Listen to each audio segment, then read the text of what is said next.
3.5 కోట్ల నుండి 5.5 కోట్ల బడ్జెట్ లో ప్రీమియం విల్లాస్ లో centralised AC with fresh air infusion అందిస్తుంది Janapriya upscale Elysium. Hi hello welcome to iDream. నేను రేచల్. ఈ మధ్య కాలంలో కొంతమంది యంగ్స్టర్స్ సహజీవనం ఉంటూ ఉన్నారు. అది చాలామందికి తెలిసిందే. అది తప్పో కాదో దాని గురించి కాదు, కానీ చాలామంది లివింగ్ రిలేషన్లో ఉన్నప్పుడు వారు గర్భం ధరించడము, డాక్టర్ని సంప్రదించకుండా పిల్స్ వేసుకోవడం లాంటివి చూస్తూ ఉంటాము. అండ్ ఎక్కువగా అబార్షన్స్ అయితే అమ్మాయిలో ఎలాంటి ఇబ్బందులు తలెత్తుతాయి, అసలు పెళ్ళికి ముందే ఇవన్నీ సరైనదేనా? ఇలాంటి డౌట్స్ని క్లారిఫై చేయడానికి ఇవాళ మనతో పాటు ఐ డ్రీమ్ స్టూడియోలో ఉన్నారు homeopathy fertility specialist doctor Prashanth Vaidya garu మనతో పాటు ఉన్నారు. వారితో మాట్లాడదాం. అంతేకాదు, చాలా మంది అమ్మాయిలు చేసే చిన్న చిన్న మిస్టేక్స్ ఏంటంటే పీరియడ్ని పోస్ట్పోన్ చేయడానికి పిల్స్ వాడుతూ ఉంటారు. ఇది కూడా ఎంతవరకు సేఫ్ అనేది మాట్లాడదాం. నమస్తే అండి. నమస్కారం. Welcome to our studio. చాలా మంది ఈ మధ్య కాలంలో చూస్తూ ఉన్నాము, యంగ్స్టర్స్ ఎస్పెషల్లీ తీసుకున్నట్లయితే అమ్మాయిలు అబ్బాయిలు కలిసి సహజీవనం చేయడం చూస్తున్నాము. సో మ్యారేజ్ కాకుండానే ఒకే చోట ఉండడము, వాళ్ళిద్దరూ కలవడము, తెలియకుండా గర్భం దాలిస్తే అమ్మాయి సో సొంతంగా గనక అబార్షన్ చేయించుకోవాలని మెడికల్ షాప్కి వెళ్ళి ఏదైనా పిల్స్ వేసుకుంటే, ఎందుకంటే 2-3 months అయ్యే వరకు గర్భం అనేది ఎవరూ చెప్పలేము. సో ఆ తర్వాతే ఈ ప్రక్రియ అనేది స్టార్ట్ అవుతుంది. ఇలాంటి అమ్మాయిలకి మీరేం చెప్పదలుచుకున్నారు? ఇది ఎంతవరకు సేఫ్? ఈ మధ్య మీకు తెలుసు అంటే ఎలా అయిందంటే మన సొసైటీలో కామన్ అయిపోయింది. మీరు చూడొచ్చు, మన హైదరాబాద్లో ఎక్కడ వెళ్ళినా కోలివింగ్ స్పేసెస్ దొరుకుతున్నాయి. సో కోలివింగ్ స్పేసెస్ ఉండడం కానీ, లేదా అబ్బాయిలు అమ్మాయిలు కామన్గా కలిసి ఉంటున్నారు. ఇంతకు ముందులాగా సిగ్గుపడడం కానీ, భయపడడం కానీ ఇవన్నీ ఉండట్లేదు. అందరూ సిగ్గు లేకుండా, భయపడకుండా, టెన్షన్ పడకుండా కలిసి ఉంటున్నారు. సో ఇలా కలిసి ఉండడం వల్ల జనరల్గా ఏంటంటే ఒక అమ్మాయి అబ్బాయి ఇద్దరు కలిసి ఉంటే ఏమవుతుంది, జనరల్గా వాళ్ళలో ఒక ఇంట్రెస్ట్ అనేది ఇదవుతుంది. ఆ ఇంట్రెస్ట్ అయినప్పుడు ఏమవుతుందంటే గ్రాడ్యువల్గా వాళ్ళ మధ్యలో ఒక ఫిజికల్ రిలేషన్షిప్ అనేది డెవలప్ అవుతుంది. ఆ ఫిజికల్ రిలేషన్షిప్ డెవలప్ అయ్యి చాలామంది అమ్మాయిలు ఏం చేస్తారంటే, ఈ మధ్య మీరు చూస్తుండొచ్చు, ఐపిల్ లాంటిది ఓరల్ కాంట్రాసెప్టివ్ పిల్స్ వాడుతుంటారు, లేదా అబ్బాయిలు ప్రొటెక్షన్స్ వాడుతుంటారు. ఇలా చాలా మెజర్ తీసుకున్నా కూడా జనరల్గా కొన్ని కేసెస్లో, ఎందుకంటే ప్రొటెక్షన్ వాడినా కూడా ఓన్లీ 90% మాత్రమే సేఫ్, ఇంకా 10% ఛాన్సెస్ ఆఫ్ ప్రెగ్నెన్సీ ఉంటాయి. సో ఇలాంటి కండిషన్లో ఏమవుతుందంటే సహజంగా వాళ్ళలో ఇలా రెగ్యులర్గా ఫ్రీక్వెంట్గా కలవడం వల్ల ఏమవుతుందంటే ఏదో ఒక రోజు ప్రెగ్నెన్సీ అనేది కన్ఫర్మ్ అవుతుంది. సో ప్రెగ్నెన్సీ అనేది కన్ఫర్మ్ అయినాక ఇప్పుడు ఏమవుతుందంటే జనరల్గా ఏమవుతుందంటే ప్రెగ్నెన్సీ కన్ఫర్మ్ ఎలా తెలుస్తుంది వీళ్ళకి? సో వాళ్ళు ఏ కాన్ఫిడెన్స్లో ఉంటారంటే, నేను పిల్స్ వాడాను లేదా ప్రొటెక్షన్ యూస్ చేసాము, సో దానివల్ల 100% ప్రెగ్నెన్సీ అయితే రాదు అని వాళ్ళు వదిలేస్తారు. వదిలేసి వీక్గా ఉండడం వల్ల పీరియడ్ రావట్లేదు. ఇప్పుడు ఒక 2 months వరకు, అంటే ఆల్మోస్ట్ 45 days 60 days వరకు ఎప్పుడు పీరియడ్స్ రాదో అప్పుడు వాళ్ళలో డౌట్ అనేది స్టార్ట్ అవుతుంది. అరే 2 months అయింది ఇంకా పీరియడ్స్ రాలేదు, నిజంగా ఏమైనా ప్రాబ్లం అయిందని చెక్ చేస్తే అప్పుడు ఆ ప్రెగ్నెన్సీ ఆ యూరిన్ టెస్ట్లో ఏం తెలుస్తుంది, షీఈస్ ప్రెగ్నెంట్ అని తెలుస్తుంది. సో అక్కడ ప్రాబ్లం స్టార్ట్ అవుతుంది. ఎందుకంటే సో జనరల్గా ఏమైంది, ఇక్కడ 2 months అంటే 60 days, సో ప్రెగ్నెన్సీ అనేది 9 months. సో దాంట్లో 2 months ఆల్రెడీ ఫామ్ అయింది, అంటే 25-30% ఫీటస్ ఫార్మేషన్ అయింది అక్కడ. సో అలాంటి కండిషన్లో వీళ్ళు ఏం చేస్తారంటే, ఈ మధ్య ఏముంది, ప్రతి ఒక్కరికి ఎవరో ఒకరు డాక్టర్ ఫ్రెండ్స్ ఉంటారు. సేమ్ ఇప్పుడు అందరూ సేమ్ కాలేజ్లో సేమ్ చదివినప్పుడు ఏం చేస్తారు, డాక్టర్ ఫ్రెండ్ ఉంటారు, డాక్టర్ ఫ్రెండ్కి కాల్ చేసి అడుగుతారు, ఇలా ఇలా అయింది ఏం చేయాలని. వాళ్ళని అడిగితే వాళ్ళు ప్రిస్క్రిప్షన్ రాసిస్తారు, వీళ్ళు డైరెక్ట్ మెడికల్ షాప్లో వెళ్ళి టాబ్లెట్స్ తీసుకుంటారు. కానీ అలా టాబ్లెట్స్ తీసుకోవడం వల్ల చాలా ప్రమాదాలు అయినాయి. ఎందుకంటే నేను ఒక కేసు చెప్తాను. నా దగ్గర ఒక అమ్మాయి వచ్చింది. అమ్మాయి వచ్చి ఏంటంటే 30 years old. ఆమె ఇలా కోలివింగ్ స్పేస్లో ఉండేది. సో ఫ్రీక్వెంట్గా అబార్షన్స్ ఇవన్నీ జరిగినాక ఇప్పుడు మ్యారేజ్ అయ్యి ఆల్మోస్ట్ 2 years అయింది. 2 years అయితే ఆమెలో ప్రెగ్నెన్సీ వస్తలేదు. ఎందుకు అంటే ఆ ప్రెగ్నెన్సీ ఎందుకు వస్తలేదంటే బికాజ్ ఆఫ్ ఆ ఫ్రీక్వెంట్ అబార్షన్ వల్ల. ఎన్నై ఉండొచ్చు డాక్టర్ గారు, ఎన్నై ఉండొచ్చు అబార్షన్స్? ఆమె చెప్పడం అయితే 3 to 4 అని చెప్పింది, కానీ ఎన్ని అయినాయో తెలీదు. కానీ ఆ 3 to 4 అబార్షన్స్ వల్ల కూడా ఏమైందంటే, జనరల్గా ఫ్రీక్వెంట్ అబార్షన్ అవ్వడం వల్ల ఏమవుతుంది, ఫీమేల్ జెనైటల్ సిస్టమ్ అనేది వీక్ అయిపోతుంది. ఆ రిప్రొడక్టివ్ సిస్టమ్ అనేది వీక్ అవుతుంది. ఆ రిప్రొడక్టివ్ సిస్టమ్ వీక్ అవ్వడం వల్ల ఏమవుతుందంటే వాళ్ళలో న్యాచురల్గా ప్రెగ్నెన్సీ రాదు.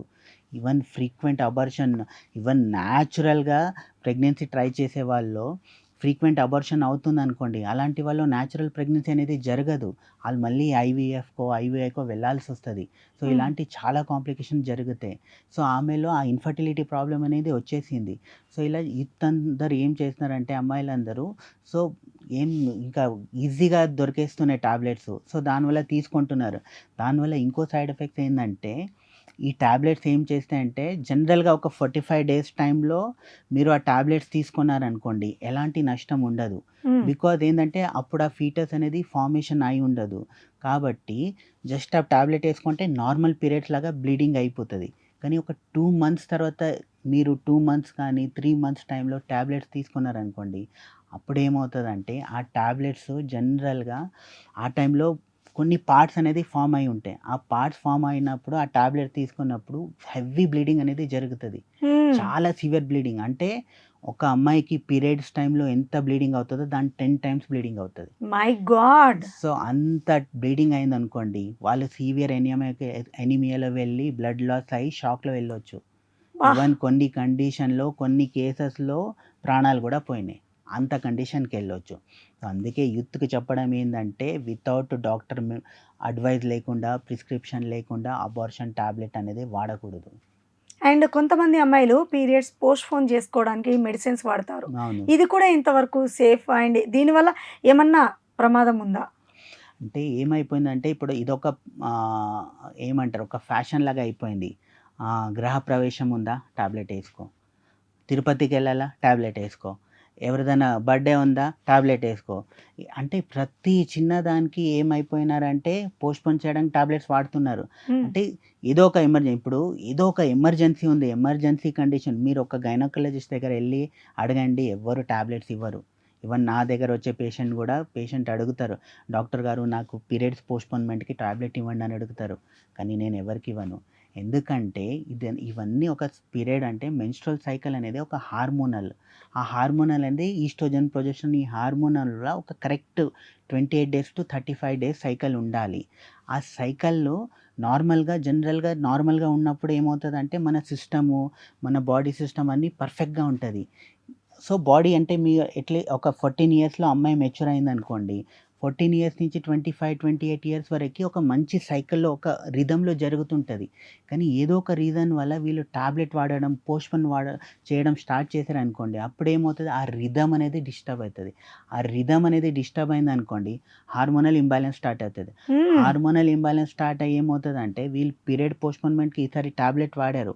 టాబ్లెట్ వాడినాక నెక్స్ట్ పీరియడ్ అనేది ఆ టాబ్లెట్ వాడినాక స్టాప్ చేసినాక పీరియడ్స్ వస్తుంది కదా, ఆ పీరియడ్స్ వచ్చినప్పుడు హెవీ బ్లీడింగ్ అనేది స్టార్ట్ అవుతుంది. ప్లస్ నెక్స్ట్ వచ్చే 3 to 6 సైకిల్స్ అనేది ఆమెలో 28 డేస్ టు 30 డేస్ ఒక నార్మల్ సైకిల్లో ఉండేది ఆమె ఇన్ని సంవత్సరాలు. కానీ ఈ టాబ్లెట్ వాడడం వల్ల ఏమైంది, ఆ సైకిల్ అనేది 60 డేస్కి, 3 మంత్స్కి, 6 మంత్స్ కూడా పోస్ట్పోన్ అయ్యే ఛాన్సెస్ ఉంటుంది. అండ్ దాంతోపాటు సివియర్ బ్లీడింగ్ అవుతుంది, పెయిన్ఫుల్, బాగా పీరియడ్స్ టైంలో చాలా సివియర్ పెయిన్ కూడా వస్తుంది. సో ఇలాంటి కాంప్లికేషన్స్ అనేది చాలా వస్తాయి. సో అందుకే నేను నా పేషెంట్కి ఈవెన్ ప్రతి ఒక్క అమ్మాయికి అదే చెప్తాను, మీకు అవసరం ఉంటేనే పీరియడ్స్ పోస్ట్పోన్మెంట్ టాబ్లెట్ వాడాలి. లేదంటే ఇలాంటి ఇష్టం వచ్చినట్టు పీరియడ్స్ పోస్ట్పోన్మెంట్ టాబ్లెట్ వాడారనుకోండి, మీలో హార్మోనల్ చేంజెస్ వచ్చేస్తాయి. ఆ హార్మోనల్ చేంజెస్ వచ్చినాయనుకోండి, వెయిట్ గెయిన్ స్టార్ట్ అవుతుంది, హెయిర్ ఫాల్ స్టార్ట్ అవుతుంది, స్కిన్ డ్రైనెస్ స్టార్ట్ అవుతుంది, ఫేస్ మీద నల్ల మచ్చలు స్టార్ట్ అవుతాయి. మ్యారేజ్ అయినాక ఇది ఇలాగే కంటిన్యూ అయింది అనుకోండి, మీలో ఇన్ఫర్టిలిటీ కూడా అంటే పిల్లలు కూడా పుట్టరు. సో ఇంత కాంప్లికేషన్స్ ఉంటాయి. అండ్ ఇప్పుడు యంగ్ ఏజ్ లో ఉంటారు కాబట్టి ఎగ్ చాలా హెల్దీగా ఉంటది, అవును త్వరగా కన్సీవ్ అయ్యే ఛాన్సెస్ ఉంటాయి. అవును.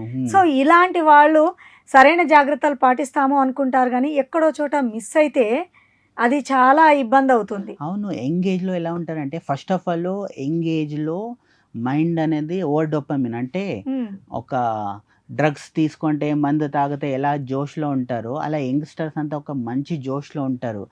సరేలే తర్వాత ఆలోచిద్దాం దాని గురించి, తర్వాత ఇది చేద్దామని వదిలేస్తారు. సో ఇలా నెగ్లిజెన్స్ వల్ల ఏమవుతుందంటే ఇష్టం వచ్చినట్టు టాబ్లెట్స్ వాడతారు, ఇష్టం వచ్చినట్టు పోస్ట్‌పోన్‌మెంట్ టాబ్లెట్స్ వాడతారు. ఇవన్నీ వాడడం వల్ల వాళ్ళ ఫ్యూచర్ అనేది బాగా కాంప్లికేషన్స్ అవుతాయి. ఎందుకంటే నేను రోజు ఇలాంటి పేషెంట్ చూస్తాను. అండ్ వాళ్ళు ఈ ఇంకొకటి ఏజ్‌లో బాధపడుతుంటారు. ఇంకొకటి మనం ఇక్కడ డిస్కస్ చేయాల్సిన హ్మ్. టాపిక్ ఏంటంటే యంగ్స్టర్స్ లివింగ్ రిలేషన్‌షిప్‌లో హ్మ్. కాపర్ టీ అనేది వాడడం జరుగుతోంది ఈ మధ్య అవును. కాలంలో కొంతమంది విషయంలో. హ్మ్. దీనివల్ల ఇప్పుడు ఒకవేళ ప్రాబ్లం లేకపోయినా ఫ్యూచర్‌లో ఏమైనా ప్రాబ్లమ్స్ ఉంటాయా? అసలు వీళ్ళు వాడొచ్చా లేదా? కాపర్ టీ అనేది చాలా రేర్‌గా వాడే ఇది. ఎందుకంటే జనరల్‌గా ఒక 35 ఇయర్స్, 40 ఇయర్స్ ఏజ్‌లో అలాంటి కండిషన్‌లోనే కాపర్ టీ అనేది డాక్టర్ గారు గూడా ఏం చేస్తారంటే దాని కాంప్లికేషన్స్, దాని సైడ్ ఎఫెక్ట్స్ ఇవన్నీ చెప్పే ఇస్తారు. కానీ యంగ్‌స్టర్స్ ఏం చేస్తారంటే వాళ్ళు ఔట్ ఆఫ్ ఎంజాయ్‌మెంటో లేదా ప్రెగ్నెన్సీ రాకూడదని భయం వల్ల ఇవన్నీ రీజన్స్ వల్ల ఏం చేస్తారంటే వెళ్ళి కాపర్ టీ ఇన్‌స్టాల్ చేపించుకుంటున్నారు. కానీ ఆ కాపర్ టీ ఇన్‌స్టాల్ చేపించుకోవడం వల్ల ఏమవుతదంటే ఈ కాపర్ టీ అనేది మన బాడీకి ఒక ఎక్స్టర్నల్ ఇదన్నట్టే.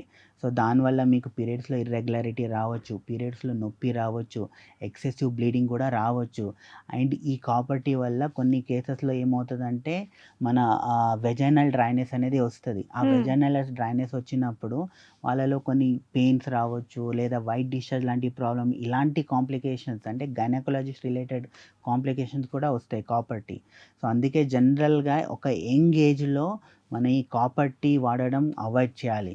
ఇప్పుడు మీరన్నట్టు వెజైనల్ డ్రైనెస్ అనేది హ్మ్. ఇది ఏ ఏ కారణాల వల్ల రావచ్చు? కాపర్ టీయే కాకుండా?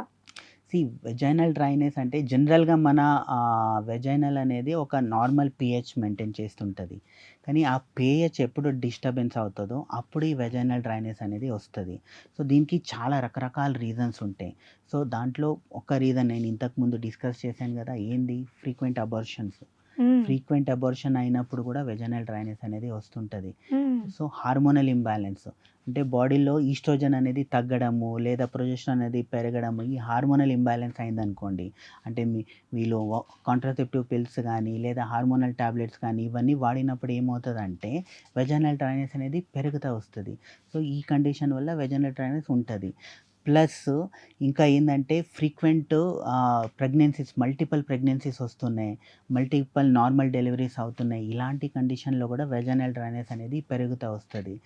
ఇంకా చాలా కేసెస్‌లో మనం చూసాం ఏందంటే డయాబెటిస్ ఉన్నప్పుడు, థైరాయిడ్ ఉన్నప్పుడు, ఈవెన్ వెయిట్ గెయిన్ ఒబేసిటీ ఎక్కువ ఉందనుకోండి. ఇలాంటి పర్సన్స్‌లో ఏందంటే వెజైనల్ డ్రైనెస్ అనేది వస్తుంటది. సో ఈ వెజైనల్ డ్రైనెస్ వల్ల మెయిన్ కాంప్లికేషన్ ఏందంటే మెయిన్ ఇక్కడ ఏమవుతదంటే అక్కడ జనరల్‌గా బాడీ న్యాచురల్‌గా ఫ్లూయిడ్ అనేది రిలీజ్ చేస్తది as a lubricant. So that లైంగిక క్రియలో గానీ, సంభోగ టైంలో ఇంటర్‌కోర్స్ అనేది మంచిగా ఫ్రీగా ఉండాలి, నొప్పి లేకుండా ఉండాలని బాడీ అనేది ఫ్లూయిడ్ అనేది రిలీజ్ చేస్తుంటది. హ్మ్. కానీ ఇలాంటి కండిషన్‌లో అక్కడ డ్రైనెస్ అయిందనుకోండి. ఆ డ్రైనెస్ వల్ల ఏమవుతదంటే ఎస్పెషల్లీ అమ్మాయిలకు ఆ ఇంటర్‌కోర్స్ టైంలో నొప్పి అనేది వస్తుంటది. సివియర్ పెయిన్ అనేది వస్తుంటది. సో సివియర్ పెయిన్ రావడం వల్ల ఏమవుతదంటే వాళ్ళకి ఇంటర్‌కోర్స్ అంటే ఒక భయం అనేది స్టార్ట్ అయిపోతది. అదొక రీజన్. రెండోది ఈ వెజైనల్ డ్రైనెస్ వల్ల పీహెచ్ డిస్టర్బెన్స్ అయ్యి ఎప్పుడు ఇంటర్‌కోర్స్ చేసినాక స్పర్మ్ అనేది రిలీజ్ అవుతదో ఆ స్పర్మ్ గూడా కరెక్ట్‌గా మూవ్‌మెంట్ ఉండదు. ప్లస్ స్పర్మ్ డెత్ కూడా అవుతది. సో ఇన్‌ఫర్టిలిటీ కూడా కావచ్చు ఈ వెజైనల్ డ్రైనెస్ వల్ల. హ్మ్. సో ఇలాంటి చాలా కాంప్లికేషన్స్ ఉంటాయి. చాలా మంది అమ్మాయిలు ఓకే మెడికల్ షాప్‌కి వెళ్తాము, పిల్స్ వేసుకుంటాము. ఆ పర్టిక్యులర్ సిట్యుయేషన్ నుంచి బయటపడ్డాం అనుకుంటారు గానీ, ఆ తర్వాత వచ్చేటటువంటి ఇబ్బందులు మామూలు కాదు. కొన్ని కొన్ని సందర్భాల్లో ప్రాణాంతకం కూడా అని డాక్టర్ గారు చెప్పడం జరిగింది గదా! సో, ఇలాంటి విషయాల్లో జాగ్రత్త పాటించడం తప్పనిసరి. తెలియకపోతే డాక్టర్‌ని సంప్రదించడం అయితే మస్ట్. సో, ఇది ఇవాల్టి టాపిక్. నెక్స్ట్ ఒక మంచి టాపిక్‌తో మళ్ళీ మీ ముందుంటాను. This is Rachel signing of.